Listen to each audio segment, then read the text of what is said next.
It's a pool every time. Hello, Asia. Hey. Asia just got finished recording an episode of her podcast with some recently minted gold medalists. If you've got questions for Asia, please raise your hand. Doug Feinberg, we'll start with you. Hey, Asia, you obviously have a really good group of bigs on your Vegas team with you, Liz, and Dearica. But even those three can't match the five that are here, I would think. No offense to your aces, but just how good this group of women you have with you, BG, Tina, Sylvia, and Stewie are, and how versatile you are, it seems, as the hosts of this group or bigs of the group. Yeah, I think that's what makes us so key is, like you said, how versatile we really are. When you look at us, we're just a big ass team. Like we are what we are, and we're really good at what we do, and we all are so different. Yes, we're put over 6'4", but we're all very different, and we bring so many different aspects to the game, and I think that's what makes us so hard to guard. We can be an inside-out team just from our guards penetrating into the lane or kicking it to us, and we run a high-low game. So things that are so little, like pick and rolls and just high-low games, it's just those are big impacts to us. So to be one of the youngest of this big post group, I'm just being a sponge to it all and taking it all in, but it's definitely a lot of fun. Thanks, Asia. Yep. And Michelle, you're up next. Thanks. Asia, I know you've been watching the 3-on-3. What was it like to see obviously two of your aces teammates and your best friend get that gold medal, and how much fun has it been for you to see how that sport has been embraced? Oh man, it's just I can't even put into words how happy I am for them. There are a lot of players on that team that doesn't really get the credit that they need to. Sorry, my glasses are fogging up. On their market team, but then they come here and they're whole Olympians, they're whole gold medalists, and they show the reason why they're the best at what they do. And I'm gonna spill a little tea on Lee. She did text me kind of like, I'm just so nervous. And I'm like, girl, you're built for this, you're made for this. And for her to go out there and win that gold medal, being my best friend and seeing my teammates and stuff as well out there, it was just I was overwhelmed with joy, and I know how happy they were. So I'm so proud of them, what they've done to be the first ever gold medalist for 3x3. Gotcha. For what it's worth, as a lifelong glasses wearer, I feel your pain with the fogging. It happens to me all the time. It does, like no matter how hard you try. Yeah. A little different question. We asked a couple of your teammates, with Brittany and Stewie, with what's going on with Simone. I know you wrote, very eloquently about mental health, especially after last season in the bubble.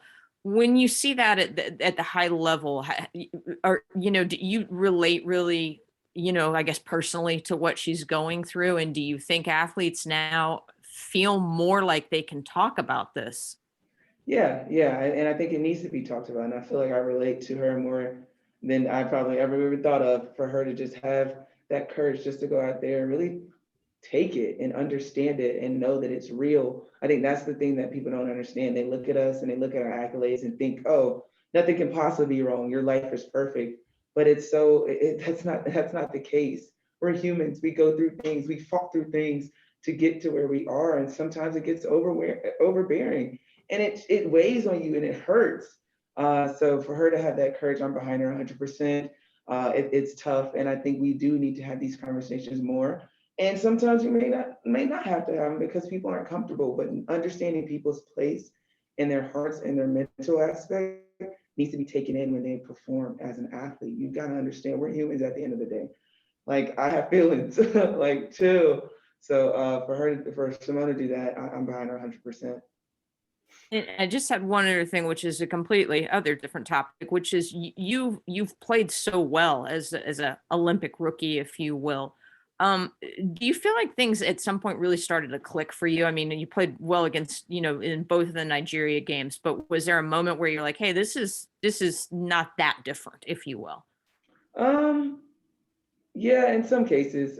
Sometimes I just kind of look at it as like, I don't want to say just a normal basketball game, but I really do. I think I just take it all in stride, take it possession for possession, and understand that this is something that we're all really good at, and we can still have fun with it. And yes, we're at the Olympics. Yes, this is big. And yes, we're playing with the whole country on our back.